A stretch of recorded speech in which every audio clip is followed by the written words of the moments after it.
To get started with playing with the timeline, control click at a particular moment on this rubber band.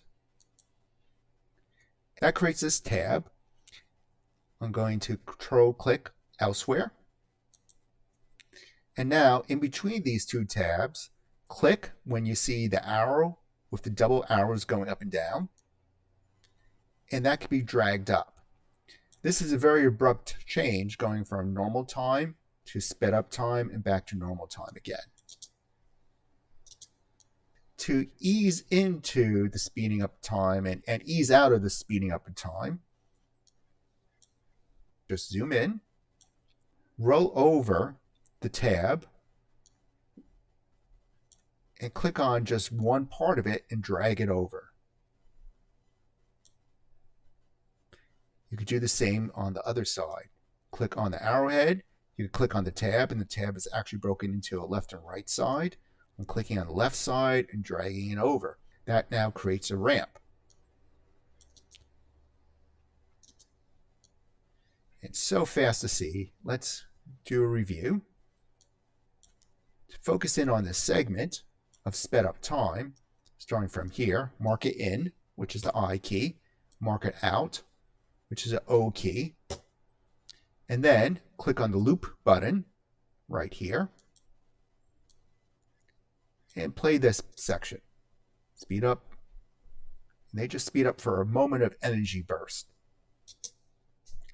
There's tangents that can be associated with this ramp as well. Zooming in, clicking on that part of the tab exposes the tangents. Clicking on the Bezier tangent handler, dragging it, zooming in a little more, and that will smooth out the curve.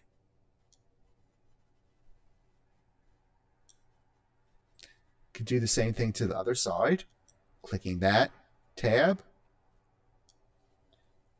drag it. Now it eases in and eases out. Playing this again.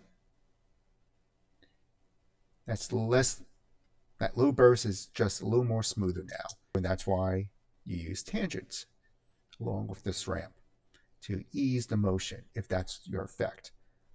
I'm going to select this rubber band portion and drag it even higher to make it even more extreme. So that's the ramp going in and going out.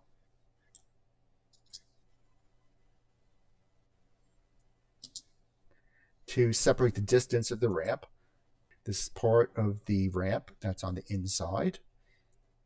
I can select this outer one and drag it over, which will stretch where the time begins to speed up and ends. I can drag this one further out as well. To move the position of this ramp, to offset and move the start and end time of this split, hover in between the split keyframe, and then click and drag once you see the double arrow. And then you can move the keys earlier or later and drag it open. To delete a key, select the key and press the delete key if it's a split key, and that heals it into a whole key. To move a whole key, roll over it, press down the Option or Alt key and drag it left or right. To split a key again, click on one half of it and drag it open. To mend it and heal it, click on one half of it, press the delete key to get rid of the whole key again, press delete, select this one, press delete, select the next one, and delete. To make time go forward and backwards, insert a keyframe, control click,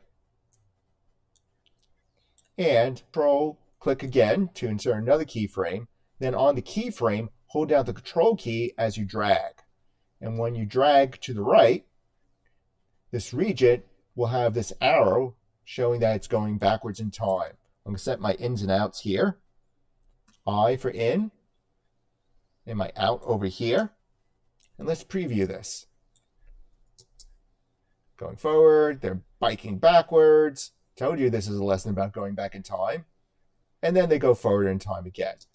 Just like any other key split, click on half the key and drag it open, and that will create the ramp to smooth out this going forward and going back in time. I'll do it for both sides. Review. They're slowing down, now they're going backwards. And then they're going to start going forward again in time.